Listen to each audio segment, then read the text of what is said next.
poder trabalhar com peças tão pequenas como a deste relógio, o relojoeiro precisa usar uma lupa presa à sua cabeça. Seu Carlos, dá para consertar o relógio sem usar essa lupa? Não, não dá. Para que as peças desse relógio funcionem com muita exatidão em um espaço tão pequeno como esse, elas têm que ser muito pequenas. E o que a lupa faz é ampliar a imagem da peça, para que eu consiga colocar exatamente cada elemento em seu lugar. Muitas vezes o profissional de mecânica também se vê envolvido com peças muito pequenas, com perfis difíceis de serem visualizados. Neste caso, é preciso ampliar a imagem da peça para controlar suas medidas e conseguir a exatidão desejada. Mas não se consegue fazer isso com os aparelhos e instrumentos já estudados. Na teleaula de hoje, você vai ver que esse problema pode ser resolvido com o uso dos projetores de perfis. Você vai ficar sabendo como funciona e quais são as suas principais aplicações no mundo da mecânica. Não saia daí que a teleaula de hoje já está começando.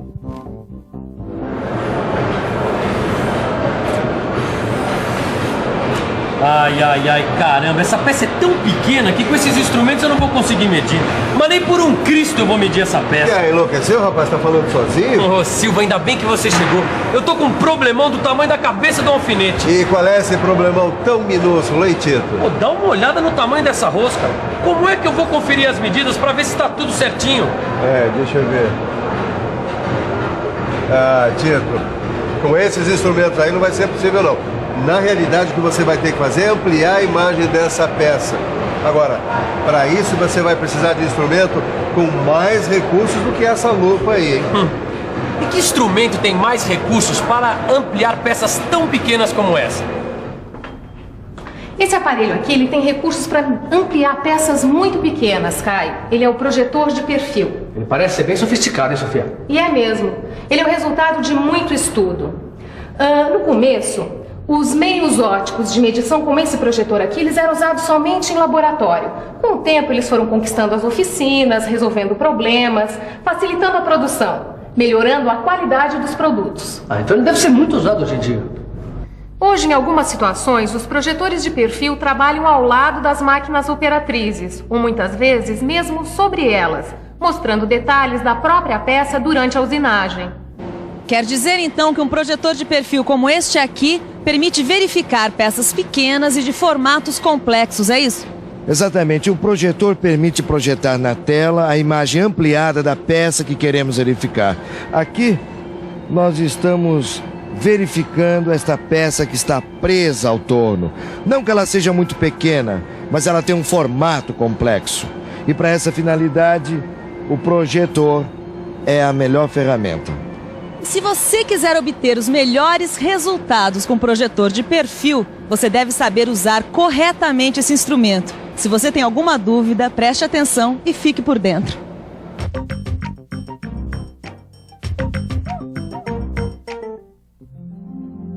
Se a peça a ser medida for plana, você deve colocar esta peça sobre uma mesa com vidro.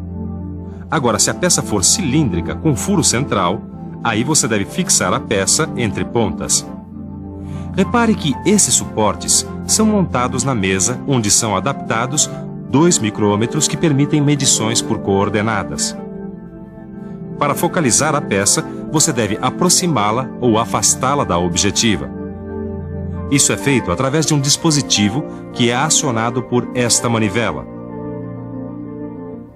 Com o uso destas lentes, você consegue ampliar a projeção de peças muito pequenas em 10, 20, 50 ou até 100 vezes em relação ao tamanho original.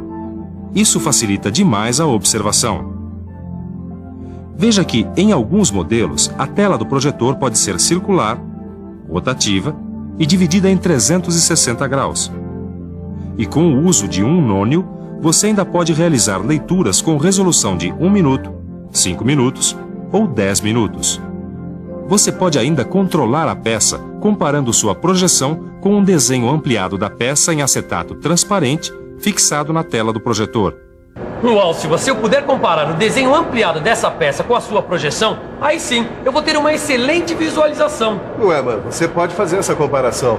Tudo que a gente tem que fazer é pegar essa peça e levar para um laboratório de metrologia. Bom, então vamos lá. Eu tô louco pra saber se ela tem qualidade pra ser entregue pro cliente. Calma, Tito, calma. Primeiro você precisa conhecer os sistemas de projeção. Então vamos nessa que eu tô todo ouvidos. Olha, eu confesso que tenho algumas dúvidas sobre esse assunto. Então o melhor que a gente faz é ouvir o que a nossa técnica em metrologia tem a dizer sobre essa matéria. A primeira coisa a saber sobre esses sistemas é que eles nos permitem visualizar uma peça destacando o seu contorno, a sua superfície ou ambas. Sofia, me explica melhor cada um desses sistemas de projeção. O primeiro deles é o de projeção diascópica, quando se destaca o contorno da peça. Nela, a iluminação é feita transpassando a peça a ser examinada. Desse modo, nós conseguimos uma silhueta escura na tela, limitada pelo perfil que queremos verificar. E como é que isso é possível, Sofia? Dá uma olhada nesse esquema de funcionamento do projetor. Repare que existe um dispositivo óptico na frente da lâmpada. Ele é chamado de condensador, porque concentra o feixe de luz sob a peça. Assim, os raios de luz não detidos por ela atravessam a objetiva amplificadora e são desviados por espelhos planos até iluminarem a tela. E quando esse sistema é mais usado? Na medição de peças com contornos especiais, como pequenas engrenagens, ferramentas e roscas. Agora existe um outro sistema, que é o da projeção episcópica. Ele destaca a superfície da peça. Nesse sistema, a iluminação se encontra na superfície da peça, cujos detalhes aparecem na tela. Eles se tornam ainda mais evidentes se o relevo for nítido e pouco acentuado. É muito usado no exame de acabamentos superficiais, impressos, gravações e até de moedas. Existe ainda um terceiro sistema que permite visualizar tanto o contorno quanto a superfície dessa moeda, certo? Certíssimo. Você poderia mostrar como é feita a montagem e a regulagem do projetor de perfil? Bom, antes de mais nada é preciso selecionar a objetiva que mais se adapte à peça que vai ser medida. Isto feito, é só posicionar a chave que permite a projeção episcópica, diascópica ou ambas.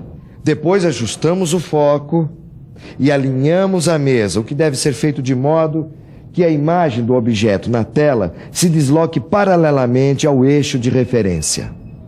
O último passo é centralizar o filamento para obter uma boa projeção diascópica. Agora, no caso da projeção episcópica, é preciso posicionar o feixe de luz sobre a peça.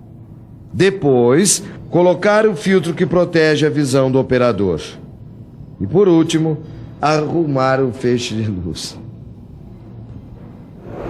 Pronto, Silva. Agora que eu conheço tanto os sistemas de projeção quanto a montagem e a regulagem do projetor, eu acho que eu já posso fazer a verificação dessa peça aqui, ó.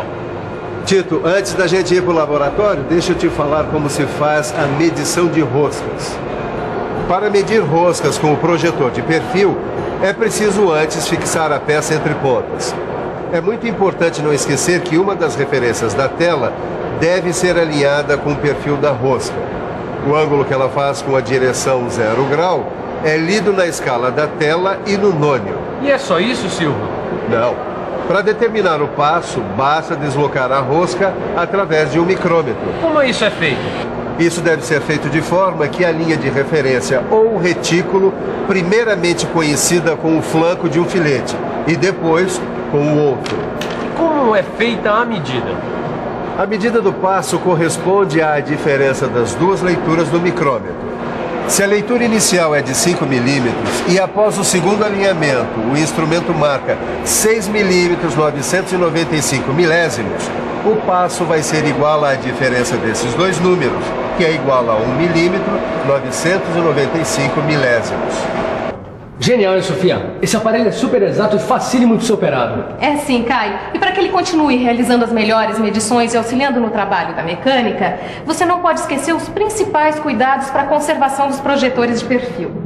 É o seguinte, você tem que primeiro limpar muito bem essa mesa de vidro aqui e também o objeto que vai ser ampliado. Tá, mas com que produto que eu limpo isso daí? Olha, você pode limpar com benzina ou com álcool. Só as partes ópticas, que são as mais delicadas, você deve usar o álcool isopropílico. E quando acabar a limpeza, o que é que eu faço? Olha, você tem que manter as lentes muito bem fechadas e em lugar seco. E as outras partes do projetor? Tem algum cuidado especial a ser tomado com elas? Tem sim. As partes móveis, elas devem ser lubrificadas com um fino óleo apropriado. E as partes fixas que não tiverem pintura, elas podem ser limpas com benzina. E depois você unta vaselina líquida e pastosa misturada. Tá bom. Então, quando eu for cuidar dessa maravilha, por que você não aproveita e dá uma boa revisada em tudo que a gente aprendeu hoje? E atenção, se liga aí que é hora da revisão. Na teleaula de hoje, você ficou sabendo que o projetor de perfil é um aparelho muito usado para o controle de peças pequenas com formatos complexos. Aprendeu que a projeção diascópica permite destacar o contorno da peça e que a projeção episcópica destaca a sua superfície. Viu ainda como se faz a montagem e regulagem do projetor de perfil e como é realizada a medição de roscas.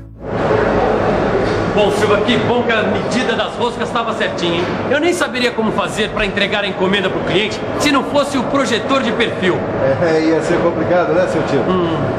Agora, se você quiser dominar esse grande recurso da metrologia, vai ter que praticar bastante os exercícios que estão aí no seu livro de estudos. Eles são a garantia do seu melhor aprendizado. Então, mãos à obra e até a próxima. Tchau, tchau.